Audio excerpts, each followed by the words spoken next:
Hi, welcome back to Blender Baby Tutorial Episodio 2.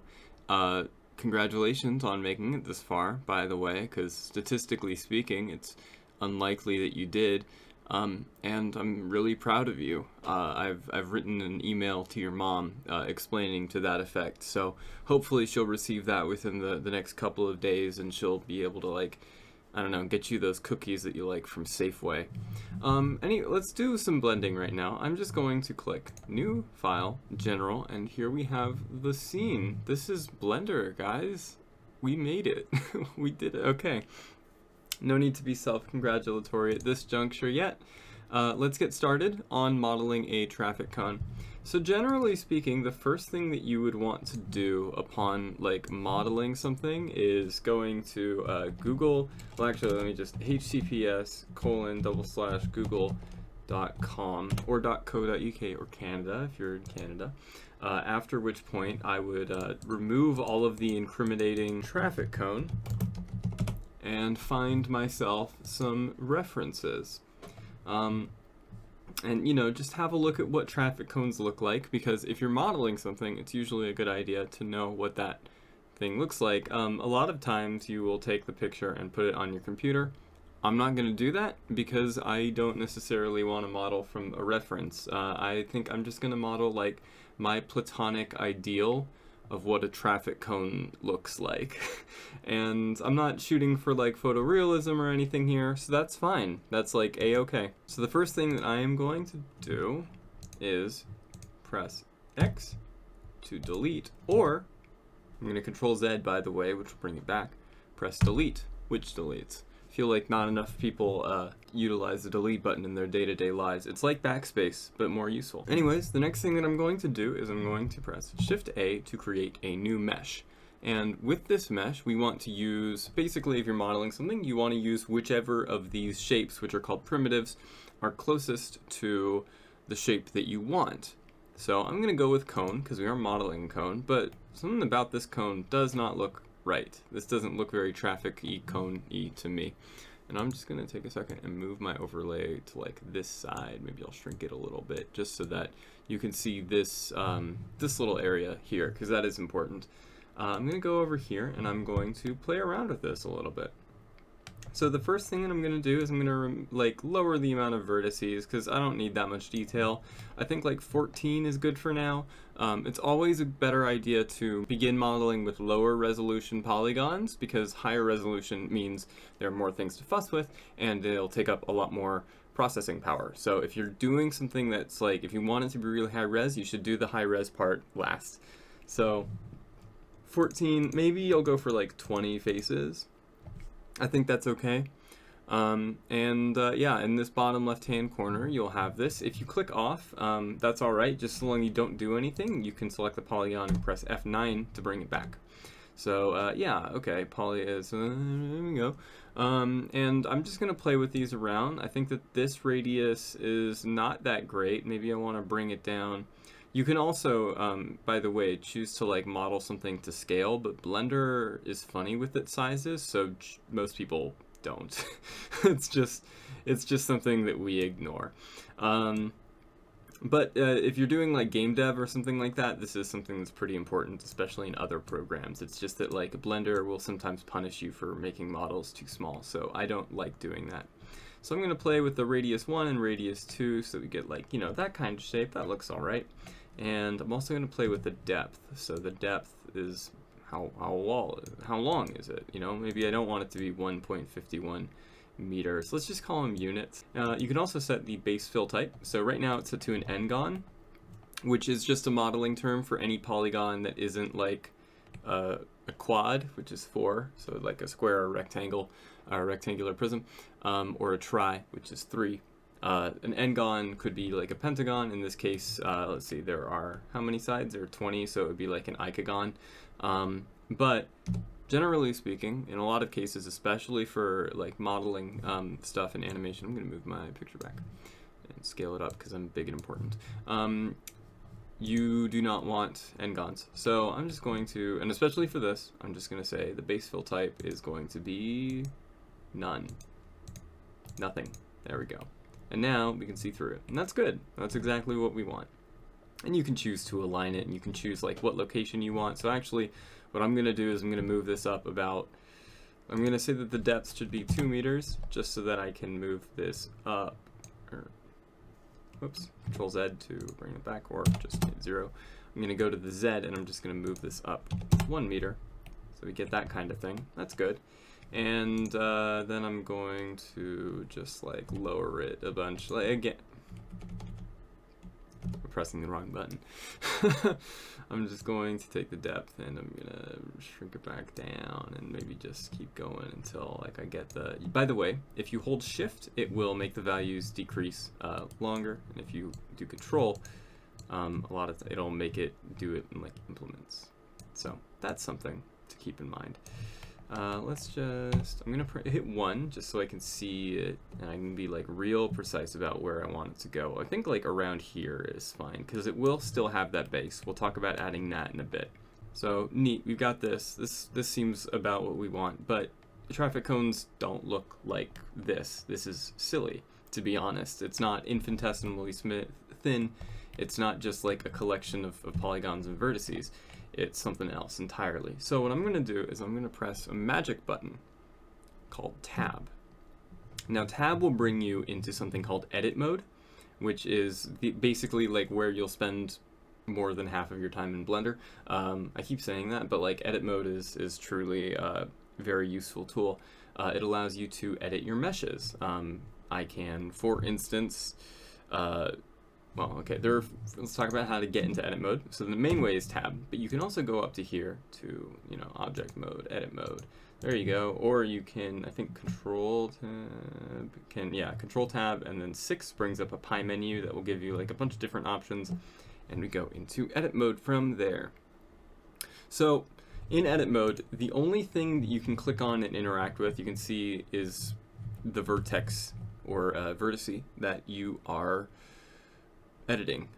If you have other objects in the scene, like say that I add in a cube and I like drag it over here and I go into edit mode, you can see that I can't play with that cube. I can only like interact with this. I can only like pick up the points of it and move those around. And I could go up here and suddenly start editing the cube if I want by like clicking this little dot, but yeah, I know I can't edit them both. That's just not a thing. If you are clicking around, you will notice that these points up here, these vertices or vertexes, are lighting up. Why is that? Well, that's because you have them selected. There are a lot of different ways to select these. You could do an entire video about ways to select these. There's box select, there is click and select, you can do soft select, which we'll talk about later. And there are also a whole bunch of different options. You can like do a circle select, basically, where it's like, oh, neat. And a lasso, so you can, yeah, whoa, ooh, ooh, ooh, or whatever. But point is, lots of different ways. You are selecting these little vertices, vertexes, verts, we call them, and you're dragging them around. You can use your hotkeys to do that. You can rotate them, scale them, but you'll notice it won't do very much if I only have one selected, so I might have to box select 2 of them, scale them, rotate them, in order to actually get like a visible difference. These things on the side, I'm going to move my camera again, so these things on the side are like other options. You can see here that we've got the move thing, so you can just like, if you want, interact with it like that, but don't. And the transform thing, which is like all 3 of those at once if you want. I don't know why you'd want that. Again, just use the hotkeys because those will be faster. You've got something that will let you like annotate and draw over your diagram and stuff. That's useful sometimes. You've got a ruler, which is actually very useful, and I use it pretty frequently whenever I'm modeling things that have to be like to scale. And you've got this, which will like basically make a box. You can add a cube. You just kind of click and drag around and you got cubes. Hey, that's pretty neat. I'm just going to Ctrl+Z all of the things. You can also extrude regions by clicking on one thing and bringing that up. But there is also a hotkey for that, which is E, which will let you do that. But that doesn't matter right now. We're not going to talk about it. There's inset, which say that we have 4 faces selected. You can press I and it will inset it ever so slightly, which gives you like this kind of thing. Pretty useful tool, especially for like speed modeling, or I guess any type of modeling. There's the bevel tool. Talk about it later. How does that sound? But most importantly, we've got a loop cut tool. And what a loop cut does is it will put like a loop cut in the middle of your topology. Topology is a fancy word for the faces on your thing. So here we've got a loop. Now we can make another loop, and if we want, we can make multiple loops. I can say that I actually want 3 loops right here, and it'll make 3 equidistant loops. And I could drag a loop around. I could not do that if I want. Like, it will just tell you. And there are a lot of options in the thing that my face is covering up that can say like, hey, you know, maybe I want a loop to, maybe I want it to be smooth, maybe I don't. Like a Late Street Dive song. That's a music. I listen to music. That's my bass. We are going to keep these loop cuts here, so just do like a few loop cuts on your cone. You want to get the faces to look a little bit like squares, because that will help us in a later step. Basically, having squares is good for a thing called displacement, which is going to be very useful later. Now, one more thing in edit mode before I go back. Actually, multiple things, but one more thing. A plane. Well, okay. Press Shift A, and suddenly you can make a freaking mesh inside of your edit mode. Whoa. I don't know.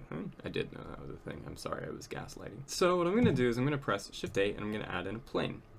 And now we've got a plane underneath our traffic cone. That's pretty good. Since it starts from the world origin, which is that little like dot, this thing, it's pretty even. It's like perfectly centered underneath where the traffic cone is. What I'm going to do is I've got all 4 of these things in the plane selected. So, by the way, Shift will allow you to select more things. Control will allow you to deselect things. And I'm just going to take that and I'm going to drag it in a little bit until it looks like it's an appropriate length. And then what I'm going to do, maybe I'll make it a bit bigger, is I am going to press E, which is extrude, we talked about earlier, and I'm going to extrude this upwards ever so slightly. And there you go, look at that. Now we've got something that actually looks like a traffic cone. Again, tab to go back into object mode if you want to do that. But hey, that's pretty good. I like that. I'm a big fan. So cool, we've got that. Now, as you can see, this is a little bit perfect. And that's not something that you would necessarily want in Blender, or at least in CG art. Nothing in the real world is perfect. I've got this pen here. It's got dents and scratches and stuff in it. I've got this liquid eyeliner here. It's, actually I should probably put some on because it's like after lunch. So just give me a second to, so there we go. But as you can see, nothing is perfect. The pen isn't perfect, the eyeliner isn't perfect, my eyeliner isn't perfect because I applied it in the webcam, but that's okay because, you know, imperfections are beautiful, and personally, bad eyeliner is part of my aesthetic because, again, I am a bad boy. So, as you can see here, we need to make this imperfect. And how are we going to do that? Well, we're going to use that thing earlier that I called soft select, but is actually called proportional editing. Proportional editing is a very useful tool that basically allows you to select multiple things without selecting multiple things. And it gives you kind of a naturalistic fall off to the selection, which means that things that are further away from the thing that's being selected won't be as affected as things that are closer. So I'm going up here and I'm turning this on. Over here, you can press O to turn it on or off. And then I'm going to press G. And as you can see, we've got like this lovely little circle around that is affecting things. You can change the size of the circle by scrolling, and you can make it bigger or smaller, and you can select multiple things and select from like an inverse there. And what I'm just going to do is I'm going to go around this traffic cone and I'm just going to like mess things up a little bit. I'm going to cause a little bit of chaos and mayhem, and I'm going to have a great time doing it. And remember that as you do this, you can still use your X, Y, and Z shortcuts to make things fit, because that's just a thing you can do. If you want this to like, if you're like editing something and you only want it to go on the X vertex, you can just do that. That's easy as heck. It's beautiful. So we've got a kind of lumpy cone, but we don't really have a lumpy bottom part. So what I'm going to do is I'm going to make another kind of bunch of loop cuts here in the base. I'm going to say 4 cuts this way 4 cuts. No, you know what? I'm gonna Ctrl+Z.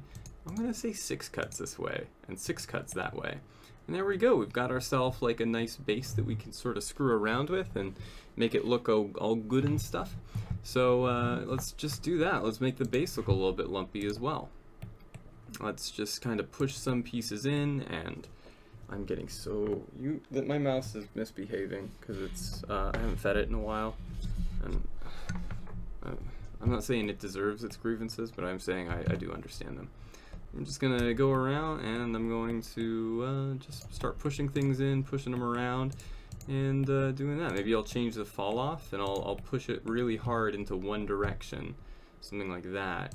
I don't know, maybe this particular traffic cone got hit by a car, and so it's kind of got this like lumpy look that's a lot more egregious. So there we go, we've got ourselves a nice good traffic cone. This is pretty acceptable. I'm gonna delete this cube, by the way. Hit delete, just like that.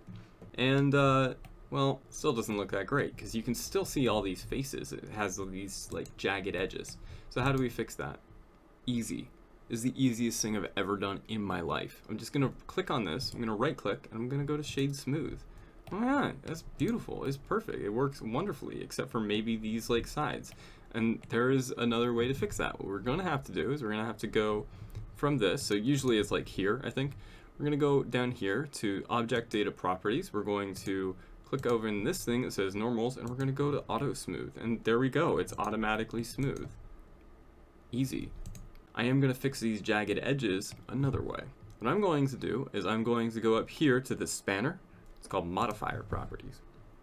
Now, modifier properties allow you to apply things called modifiers. There are a lot of great modifiers that you can use. There's one called bevel, which would automatically bevel the sides. There is one called array, which will make as many traffic cones as we desire. Like, oh my god. But most importantly, this is the one that you'll use like the most often in all likelihood, is this thing called subdivision surface. And what subdivision surface does is it doubles the amount of polygons on this thing. So if I press tab, you can suddenly see that for every one like edge of this, there are now 2. And that's pretty good. That's actually pretty great, to be honest. And you can keep increasing this until you get more and more polygons. However, we're going to have to be careful with this because it is doubling, it is like on an exponential level, increasing the amount of work that your computer can do. So sure, it's low poly now, but if we like set this up to 8, all of a sudden, like, it's gonna be mad. So don't do that. Please don't ever do that, because the juice is not worth the squeeze. You do not need an obscenely high resolution traffic cone. You just don't. Like, it doesn't even, you're not gonna see the polygons, but like it's indistinguishable from subdivision level 2, basically. Like, there's no point to doing this.